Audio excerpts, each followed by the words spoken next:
Acá en el piso de nuestro estudio a Cristian Girard. Él es director ejecutivo de ARBA, Agencia de Recaudación de la provincia de Buenos Aires. Cristian, ¿cómo te va? Buen día, Sebastián, felicitas, ¿cómo están? Muchas gracias. Bueno, gracias por venir.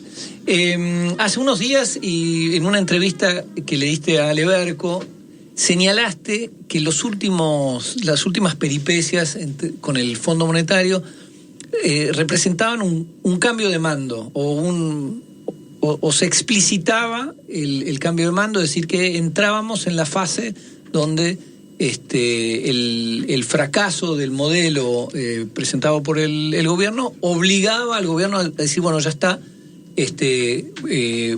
uso mi bala de plata, uso el prestamista de última instancia y acepto el manual de procedimientos que impone. ¿Cómo lo ves eso? Sí, recién te escuchaba que este es el segundo tiempo tan añorado por Mauricio Macri. Y lo que realmente creo yo que pasó fue que cuando asumió Milei trajo toda una novedad en relación a cómo gestionar el ajuste que el Fondo Monetario estructuralmente le pide a todos los países del planeta. No nos sintamos tan especiales, pero que de alguna manera le prestó un poquito la botonera para que hiciera este experimento loco anarcocapitalista, que yo digo fracasó porque al principio de este año la pérdida de reservas era constante, se aceleró muchísimo en febrero, marzo, cuando anuncia un cambio en la tasa de devaluación mensual, en la tablita esta que había armado, que tenía el objetivo de desinflar todavía más, ¿no? De seguir bajando la inflación. Dio 3,7 en abril, entonces se acelera la inflación y se deteriora el frente cambiario, el Banco Central pierde reservas todos los días, el mercado anticipa una imposibilidad de sostener este esquema de apreciación cambiaria con tablita para bajar la inflación. Entonces empieza la tensión cambiaria y ahí es cuando se desespera el gobierno y va a pedirle la escupidera al Fondo Monetario, pero el fondo le dice, bueno, mirá, yo te voy a bancar, vos me pedís 20.000 palos, te voy a dar además 12.000 ahora y 3.000 más en junio, si yo veo que la cosa va bien, pero ahora se acabó la botonera, el experimento anarcocapitalista llegó a su fin, no funcionó como ustedes decían que iba a funcionar exactamente, así que ahora control pleno de la política cambiaria para el Fondo Monetario Internacional. ¿Qué le exige el fondo? Le exige una flotación cambiaria entre bandas. Está habiendo otro ruido ahora porque el gobierno decidió no intervenir dentro de la banda y de alguna manera conducir la flotación al piso de la banda a los 1.000 pesos para acumular reservas, pero el Fondo Monetario Internacional le pidió en el acuerdo que firmaron que acumule aproximadamente 7.000 millones de dólares de acá hasta el mes de noviembre. Entonces ahí va a haber una tensión entre el gobierno y el Fondo Monetario Internacional que ayer se manifestó un poquito en las declaraciones que hubo posteriormente a las reuniones que tuvieron Caputo con Guita y con Cristalina Georgieva, donde hablaron de calibrar un poquito esta flotación cambiaria en la que entró el gobierno, porque el fondo está viendo con preocupación que el objetivo de Caputo es ir al piso de la banda y recién ahí comprar reservas y que no llegarían al objetivo que se trazaron. Pero volviendo a lo del cambio de mando, el cambio de mando es evidente. Yo creo que la novedad había sido que le habían prestado un ratito la botonera a Milei, pero que desde que Macri va a buscar al Fondo Monetario Internacional, en Argentina gobierna el Fondo Monetario Internacional. Incluso durante el gobierno del Frente de Todos hubo una cogobernanza que generó incluso problemas dentro del peronismo en relación a cómo manejar esa cuestión, pero que en definitiva transparenta algo que yo también planteé en el programa de Berco. El Fondo Monetario Internacional no le presta plata a los países para después cobrarles intereses. Les presta plata para condicionarles la política económica. Claro, eso me parece que es parte de la respuesta a la pregunta ¿por qué Argentina? ¿Por qué tanta plata para la Argentina? ¿Por qué ese privilegio, ¿no?, de recibir tanta plata y ser el país que más le debe al Fondo Monetario Internacional? ¿Y por qué Cristalina Georgieva se metería en la campaña? Porque eso sí es bastante inusual, ¿no?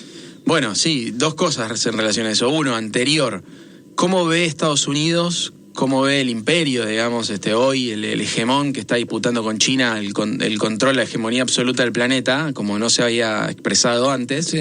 Hoy ya es muy claro, pero cuando estaba terminando su gobierno Cristina Fernández de Kirchner, Recuerdo Axel era ministro de Economía y nosotros tuvimos una discusión muy fuerte con los fondos buitres.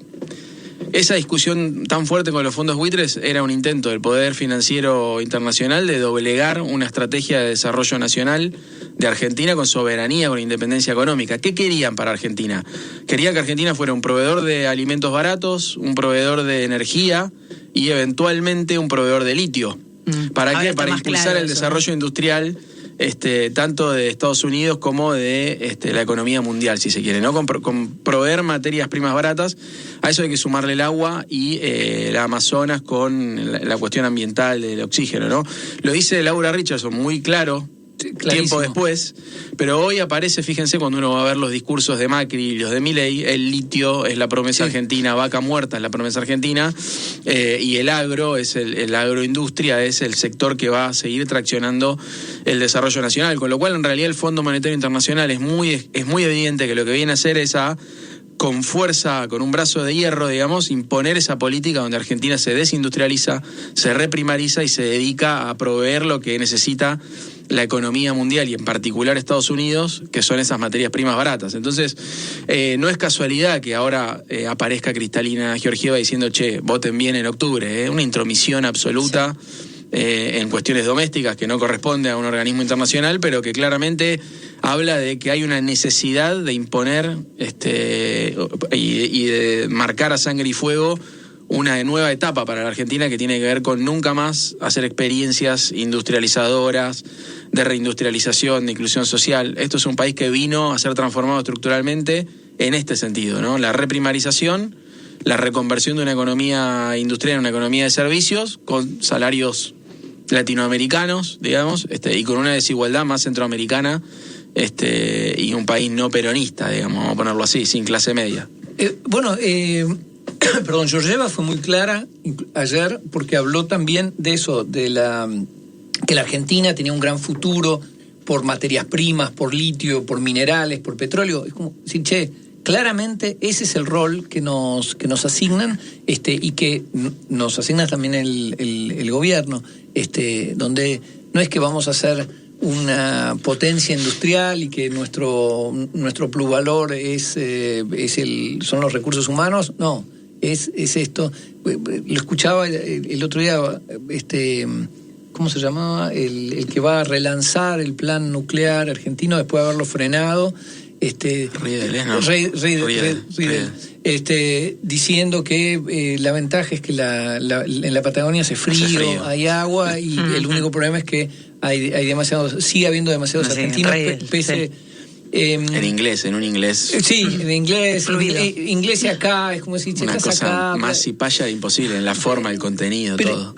¿No hay ahí una característica de nuestra extrema derecha, digamos, el cipallismo? Porque no da la impresión que las extremas derechas, ni hablar de otras regiones, Vox o Marine Le Pen en Francia, digamos, no son expresiones cipayas, no es que quieren ser un Estado norteamericano. Pero lo mismo pasa con las extremas derechas regionales, Cast en Chile o Bolsonaro en Brasil. No es que sueñan con ser una colonia. En cambio, nuestra extrema derecha sí lo sueña claramente, es decir, considera que la Argentina es un país de mierda. Sí, yo creo que más que la Argentina, los argentinos. Claro, ¿no? Sí. Viste que estaba el chiste cuando Macri era presidente de este es un gobierno bueno, ustedes son demasiado negros. Sí.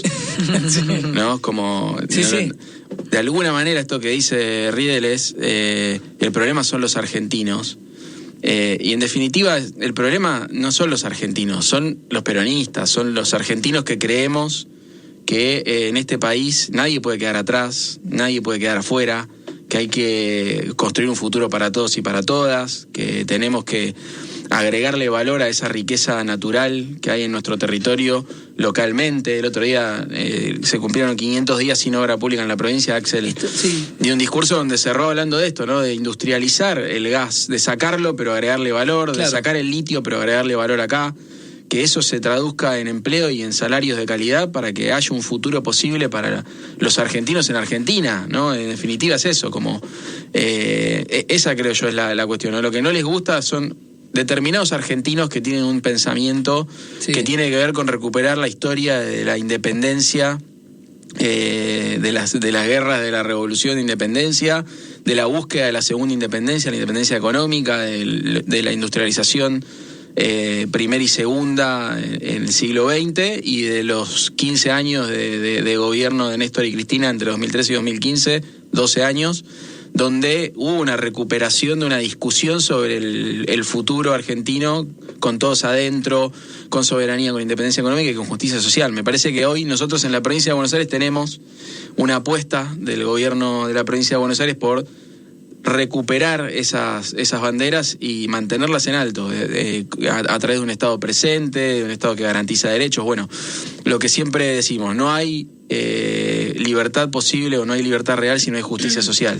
Y eso es el compromiso nuestro. Ahora, con el Fondo Monetario Internacional no hay justicia social posible. El programa es excluir, empobrecer y sobre todo incrementar las desigualdades. Es un país invivible para los argentinos. Hay una suerte de blanqueo de algo que ya sabíamos, que es a qué se compromete el gobierno de la Argentina con el Fondo Monetario Internacional, y hay un menú de reformas que se van a venir seguramente después de las elecciones. Creo que por eso también Cristalina Georgieva se mete en la campaña, porque necesitan tener legisladoras que voten una reforma tributaria, una reforma laboral, una reforma previsional. Pero te quiero preguntar especialmente por las modificaciones tributarias, porque además el fondo habla de las provincias y de los impuestos que cobran las provincias, y hablan de un nuevo sistema de coparticipación. ¿Qué se puede prever de lo que viene en ese sentido, sobre todo pensando en las provincias y en el federalismo? Efectivamente, las reformas estructurales son parte del programa de gobierno del Fondo Monetario, tanto en Grecia como en Egipto como en Irlanda. Fíjense que Milei habla de Irlanda como el mejor país del mundo. Irlanda tuvo hace no mucho un programa con el Fondo Monetario Internacional. Uno de los datos salientes de ese programa en la salida fue que aumentó increíblemente la cantidad de suicidios en Irlanda, ¿no? Cosas de las que no hablamos. Acá no hablamos tampoco, pero también está pasando acá. No hablamos mucho de eso.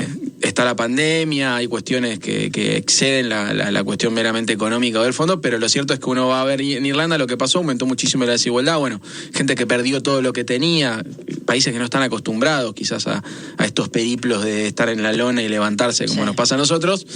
Pero lo cierto es que el programa de reformas estructurales es parte de la gobernanza global que tiene en mente el Fondo Monetario Internacional.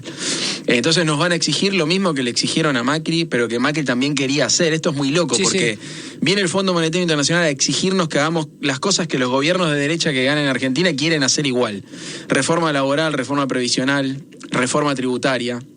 La reforma tributaria en particular lo que va a buscar es, de alguna manera, ordenar y disciplinar fiscalmente a las instancias subnacionales, a los gobiernos provinciales y a los municipios. Hay una idea que es la idea, el balance que hace el fondo de por qué fracasó 2001 en Argentina, el megacanje, el blindaje, es que no consolidó el ajuste fiscal a nivel nacional, incluyendo a las provincias y a los municipios. Y por eso fracasó el programa del Fondo Monetario en 2001, no porque era un ajuste permanente sobre las condiciones de vida, sino porque faltó disciplina fiscal en los otros niveles. Entonces lo que van a buscar ahora es una reforma tributaria donde bajemos el costo argentino bajando impuestos, pero además donde disciplinemos a los gobernadores a que también pasen la motosierra. De alguna manera lo que busca el fondo con esta reforma es meter la motosierra también en las provincias donde Milei no hace las pie. Provincias ya están asfixiadas, y que les digan no cobres impuestos, eliminá impuestos, pasá la motosierra, ¿qué queda? Es insostenible realmente, porque... Sobre todo cuando tenés pendiente una discusión real sobre la estructura tributaria en Argentina. Esta estructura tributaria es el resultado de las reformas neoliberales de los 90s. Y realmente hay que discutir una reforma del Estado integral, una reforma tributaria donde los que más tienen paguen realmente de acuerdo a su capacidad contributiva, donde le bajemos la carga impositiva a los sectores medios, a los trabajadores. Esa discusión está pendiente, donde rediscutamos el régimen de coparticipación federal, donde en este esquema, a partir de la reforma de la Constitución del 94, donde hay provincias que tienen la posibilidad de cobrar regalías sobre las riquezas subterráneas, como el gas, como el litio, la minería, ¿no? Eso genera una situación donde es muy difícil discutir un programa federal en Argentina, porque cada uno atiende su juego, Antón Pirulero. Ese fue el objetivo. Claro, fraccionarlo. Dividen, jibarizan, y de esa manera no hay una discusión nacional, federal, sobre qué país queremos. Entonces ahí vas a tener las provincias petroleras diciendo, bueno, vamos con el RIGI, que vengan las inversiones y yo cobro regalías, y bueno, si no hay impuesto a las ganancias, no hay ingresos brutos, tampoco me afecta en la gestión de lo provincial. Sí. Eso atenta contra el desarrollo nacional, y eso tiene que ver con las reformas del 94. La Constitución del 94 tiene mucho que ver con lo que nos está pasando, incluso en el plano político, porque el hecho de que haya ganado tanto Macri como Milei en un balotaje tiene que ver con esa reforma constitucional del 94.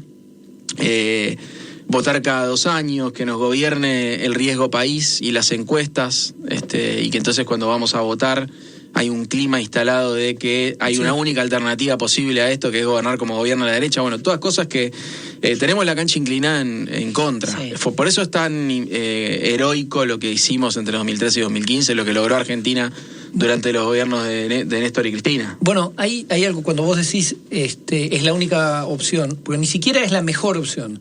Lo que te presenta el Fondo Monetario es que esto es la única opción. Y la verdad, los 12 años, 2003-2015, lo que mostraron es que justamente la renegociación de la deuda fue por otro camino, no fue por el camino del ajuste, sino fue por el camino de renegociar esa deuda, que ahora viene con cepo la deuda, porque lo que hizo Cambiemos en 2018 es transformar deuda con privados con deuda con el fondo, que en principio no se puede negociar, no hay quita, etcétera, etcétera. ¿Cómo ves eso? El cambio que hubo en esta instancia donde el PJ, los diputados, los senadores del PJ en particular, rechazaron la deuda con el fondo diciendo, y hablándole al fondo, diciendo, ojo, esta deuda es ilegítima, no pasó por el Congreso, no te la vamos a reconocer. ¿Eso te parece que abre puertas a una renegociación futura? Sin dudas, siendo el peronismo la expresión mayoritaria en la oposición en Argentina hoy, que la oposición mayoritaria te diga esto es un préstamo político, no lo vamos a convalidar si somos gobierno en el futuro, marca una línea roja, por lo pronto, para la gobernabilidad del programa del fondo. Por eso, como decía Felicitas antes, Georgieva dice, que gane la elección Milei porque se va a complicar en el Congreso, si no, y esto hay que dejarlo plasmado en leyes.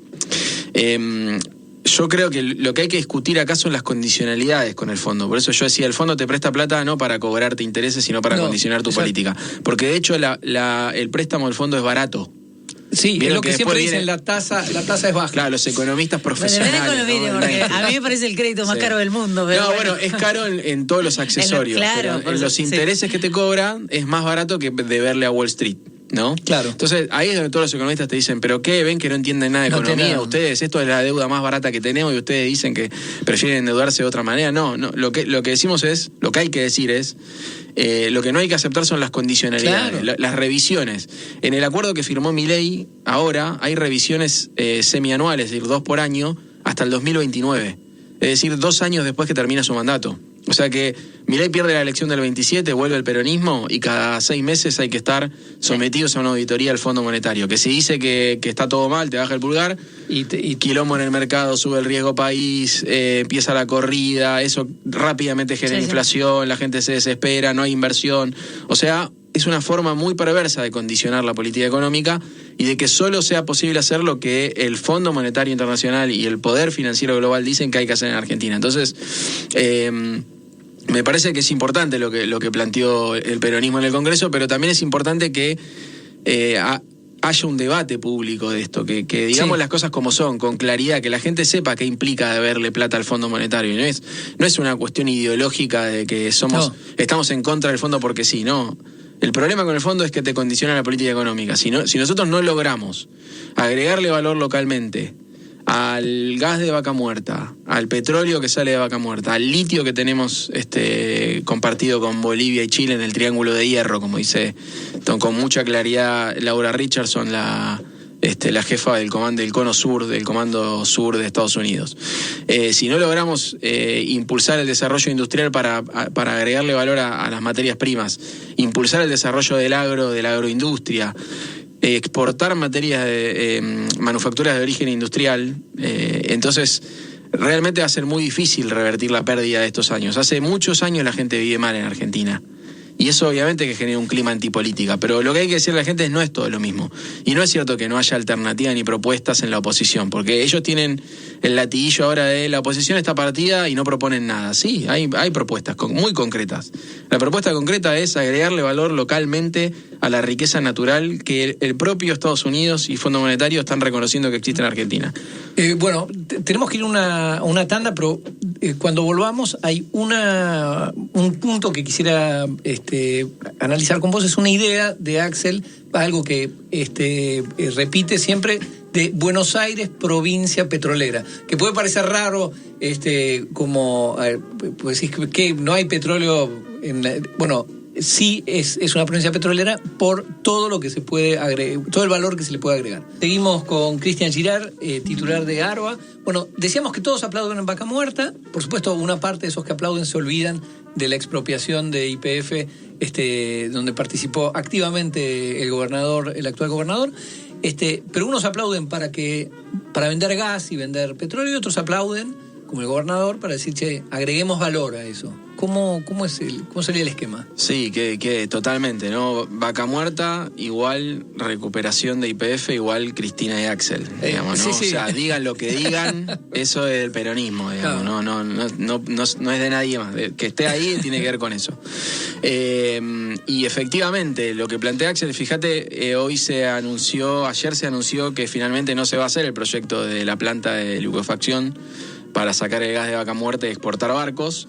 Sí, se lo habían quitado a la provincia de Buenos Aires y lo habían trasladado a Río Negro. Exacto, recuerden a Milei festejando que el comunista, el soviético Kicillof había perdido una inversión por ser un anticapitalista soviético que no entendía nada, y Axel dijo, espero equivocarme, sí, pero creo que no se va a poner ni un ladrillo en Río Negro para hacer esta planta. Y efectivamente hoy quedó expresado así, tanto Axel como Augusto Costa, el ministro de Producción, se reunieron todas las veces que fuera necesario con YPF para impulsar la inversión en Bahía Blanca, que finalmente no se logró, por una cuestión política, sí.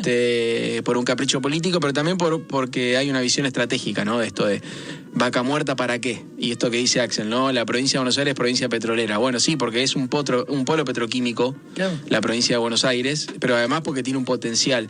En la provincia de Buenos Aires se produce los lubricantes que produce Argentina, la casi totalidad, y además se consume mucho de la energía que se produce porque es la, claro, provincia industrial por excelencia. Entonces, claramente la energía es estratégica para la provincia de Buenos Aires y la producción hidrocarburífera lo es, pero además porque hay la posibilidad de que haya explotación offshore de una reserva que existe enfrente de las costas de la provincia de Buenos Aires, a la altura de Mar del Plata. Entonces hay un compromiso y una visión de Axel de que la energía es estratégica para Argentina, de que hay que explotar los recursos hidrocarburíferos, pero que hay que hacerlo agregándole valor. ¿Para qué? Para abastecer una industria que pueda seguir desarrollándose en Argentina, que genere empleos de calidad y salario de calidad. O sea, un desarrollo de Vaca Muerta para los argentinos, vamos a ponerlo así. Esa sería la síntesis de por qué la provincia de Buenos Aires tiene que ser una provincia petrolera. Cristian, muchísimas gracias.